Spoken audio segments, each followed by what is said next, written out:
It is a study of humans and their past. It is also how they are changing. To understand the study is to understand how everything comes together.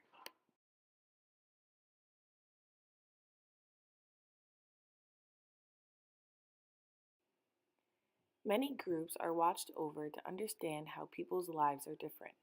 One group stands out especially. This is a group of people from a different land. They have darker skin and live in a different way. They find different things important. Money and goods is not one. They share what is found. Family is important and many people help raise a child. Fire brings them together.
Ways of life come from shared ideas.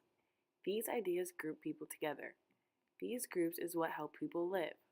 One never has to think about what a couch is because everyone has already grouped this thought.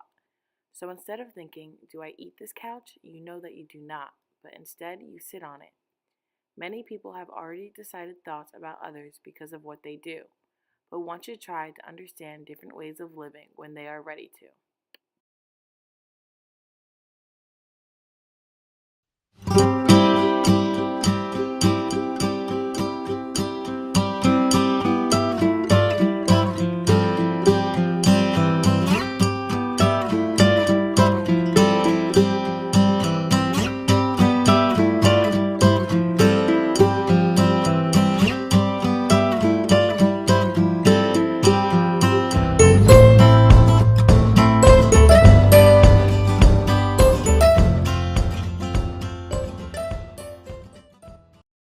Created using Powtoon.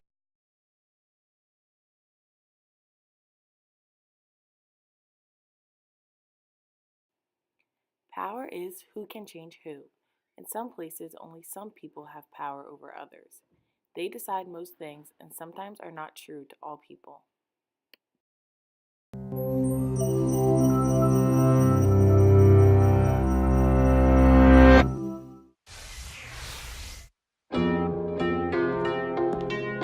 Every day of your life, you move through systems of power that other people made. Do you sense them? Do you understand power? Do you realize why it matters?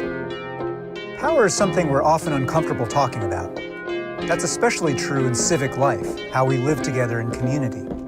In a democracy, power is supposed to reside with the people, period. Any further talk about power, and who really has it, seems a little dirty, maybe even evil. But power is no more inherently good or evil than fire or physics. It just is. It governs how any form of government works. It determines who gets to determine the rules of the game. So learning how power operates is key to being effective, being taken seriously, and not being taken advantage of. In this lesson, we'll look at where power comes from, how it's exercised, and what you can do to become more powerful in public life. Let's start with a basic definition. Power is the ability to make others do what you would have them do. Of course, this plays out in all arenas of life, from family to the workplace to our relationships.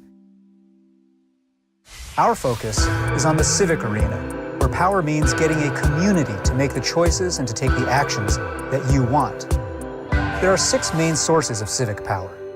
First, there's physical force and a capacity for violence. Control of the means of force, whether in the police or a militia, is power at its most primal. A second core source of power is wealth. Money creates the ability to buy results and to buy almost any other kind of power. The third form of power is state action, government. This is the use of law and bureaucracy to compel people to do or not do certain things. In a democracy, for example, we the people theoretically give government its power through elections. In a dictatorship, state power emerges from the threat of force, not the consent of the governed. The fourth type of power is social norms, or what other people think is okay. Norms don't have the centralized machinery of government. They operate in a softer way, peer-to-peer. But they can certainly make people change behavior and even change laws. Think about how norms around marriage equality today are evolving. The fifth form of power is ideas. An idea, individual liberty, say, or racial equality, can generate boundless amounts of power if it motivates enough people to change their thinking and actions. And so the sixth source of power is numbers, lots of humans. A vocal mass of people creates power by expressing collective intensity of interest and by asserting legitimacy. Think of the Arab Spring or the rise of the Tea Party. Crowds count. These are the 6 main sources of power, what power is. So now, let's think about how power operates. There are 3 laws of power worth examining. Law number 1, power is never static. It's always either accumulating or decaying in the civic arena. So if you aren't taking action, you're being acted upon. Law number 2, power is like water. It flows like a current through everyday life. Politics is the work of harnessing that flow in a direction you prefer. Policymaking is an effort to freeze and perpetuate a particular flow of power. Policy is power frozen. Law number 3, power compounds. Power begets more power, and so does powerlessness. The only thing that keeps law number 3 from leading to a situation where only one person has all the power is how we apply laws 1 and 2. What rules do we set up so that a few people don't accumulate too much power and so they can't enshrine their privilege in policy? That's the question of democracy.